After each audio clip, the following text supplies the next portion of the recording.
So my experience of God was extremely punishing, extremely scary, and I feared at such a deep level. Now, the Course in Miracles points to this.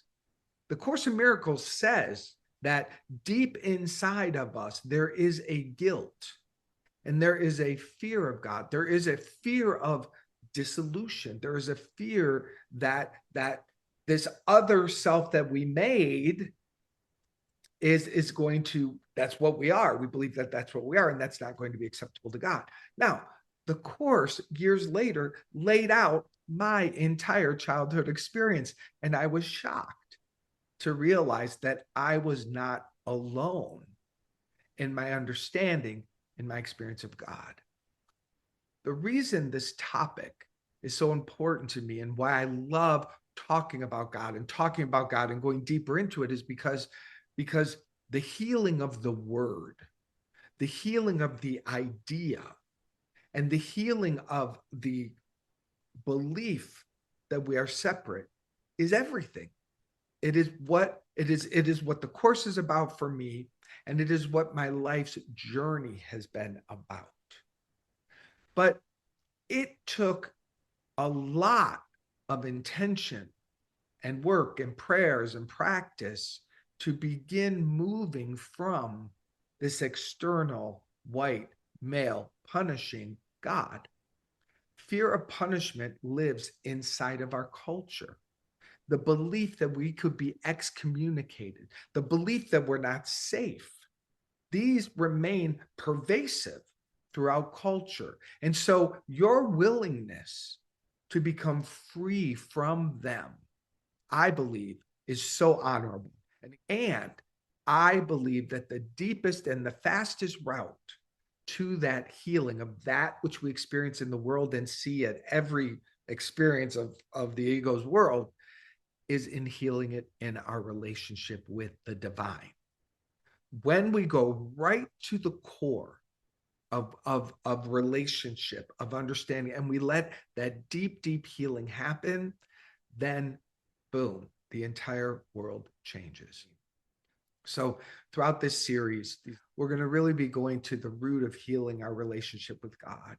But more than, and this is an internal experience, and it's what I know is that when I was a child, the training that I had around God was an I thou relationship, but it was external, it was separate, and it was in duality, it was in fear. And then because I threw that baby out with the bathwater and I didn't want anything to do with that, which was, the best move I had. It was either have an external punishing God or no God. I chose no God because it was better than that. And then I went on a journey of falling into addiction and self-destruction. And in the addiction and in the self-destruction, I found God. I found a God that saved me. Now, the process of healing that relationship, I jumped over to study about God as law. That felt safe. That felt good. I studied the science of mind. I became a science of mind minister. And in science of mind, they say God is love and God is law. Those are the words they speak. But there's largely a vibration of, if I may say, my experience. This is mine.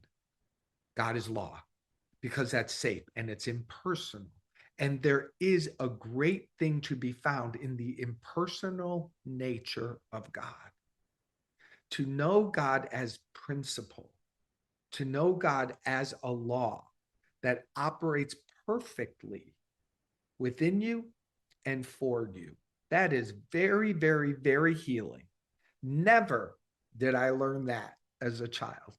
So I hung out there for a while, and that felt really good. But I was missing the three legs of a stool, if you will. I was missing the healing for me around the I thou relationship. Now, there are three faces. Let me go over those for a moment. So there is the first person, which is God as I am.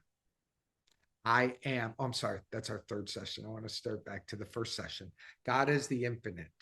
This is in the third person.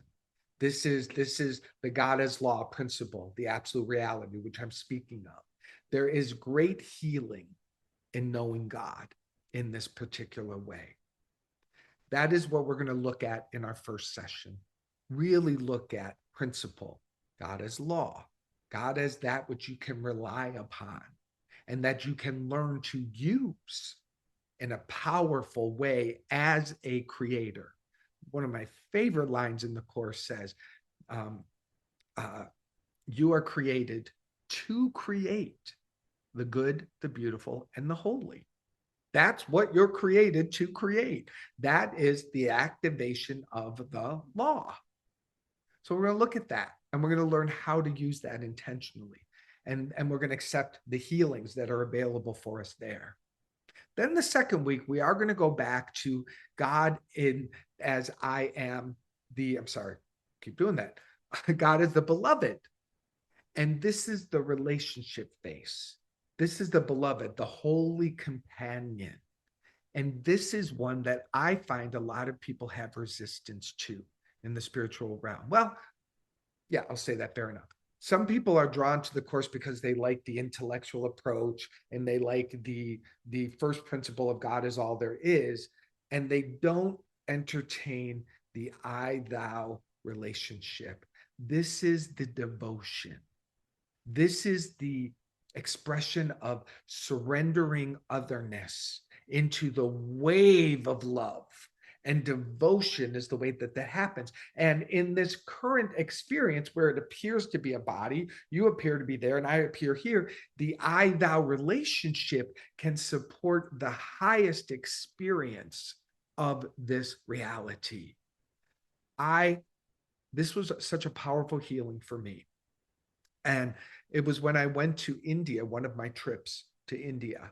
And in India, the Eastern world, at least where I was, devotion was present everywhere. It was in the households. People had altars in their households. People had altars in their cars, going to temples. Like devotion was everywhere. They would do people would be doing devotions right on the street. And it was just a part of the culture. In the Western world, cynical. I mean, cynical, capital C. The Western world is don't look that way.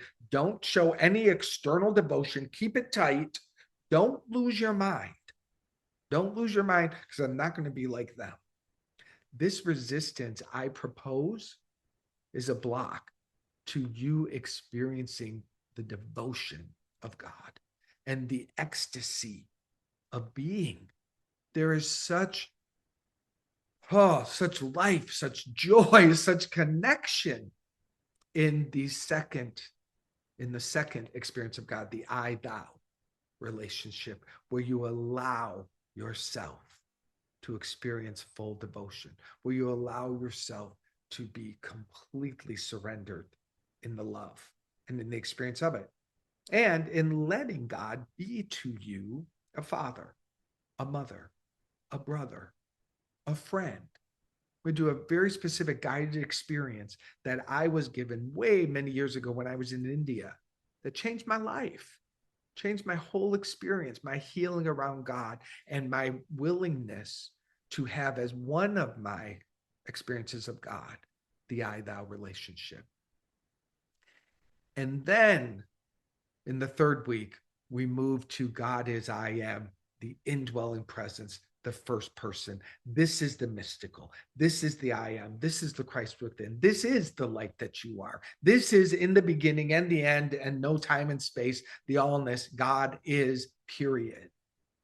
This is the third face of God. And this makes up a three-legged stool. God is principle. God is personal. God is all-pervasive presence. I personally love my three-legged stool. And I love knowing which leg I am leaning into. And I experience many people have a preference for one and a resistance to another. You will have that experience if you walk with me through these 3 classes. You will find one that triggers you. You will find one that you have natural preference for. That's fine. I want to encourage your natural preference, but the focus is to also encourage you to extend and to try the different experiences. And I think the stool is a good analogy. The 3-legged stool makes a strong stand. A 2-legged stool doesn't stand. A 1-legged stool wobbles. A 3-legged stool is solid. And this is what we're going to explore together. And we're going to have a guided experiences, individual experiences, and then we're going to have the week to entertain whichever one we're focusing on. So again, next week, we're going to look at the first, which is the third person, God as principle. Then we're going to look at the second week, the second person, God as personal, the I thou relationship, and activate the energy of devotion. Again, I find this one to where people have the most resistance, especially Western culture. And then the third one, which we'll go to, which is the God is, all indwelling, God as presence. So that's our focus, because I would love for you to join me. Peace and love.